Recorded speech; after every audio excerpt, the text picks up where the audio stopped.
Dunyodagi eng katta sig'imga ega masjidlar top 10 taliga. Boshladik. 10-o'rinda Eronning Qum shahridagi Jomkaran masjidi. Unda bir vaqtning o'zida 150 ming odam namoz o'qiy oladi. 9-o'rinda 175 ming odam sig'adigan Hindistonning Bhopal shahridagi Taj-ul masjidi turadi. 8-o'rin Indoneziyaning Jakarta shahridagi Istiqlol masjidiga tegishli. U o'z bag'riga 200 ming namozxonni sig'diradi.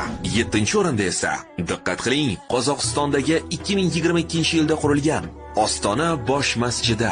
Uning sig'imi 230 ming nafardan ham ortiq. 6-o'rin Pokistonning Islomobodidagi Faysal masjidiga tegishli bo'lib, unga 300 mingdan ko'proq odam sig'adi.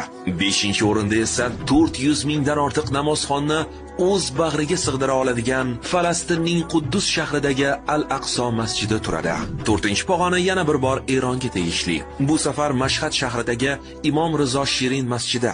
Sig'imi 700 mingdan ziyod. 3-o'rinda esa top 10 talikka ikkinchi bor kirgan Pokiston. Karachi shahridagi Jamiya bosh masjidi qurilishi adashmasam hali tugamagan. Biroq ma'lumotlarga ko'ra, unda bir vaqtning o'zida 800 ming odam namoz o'qishi mumkin bo'lar ekan.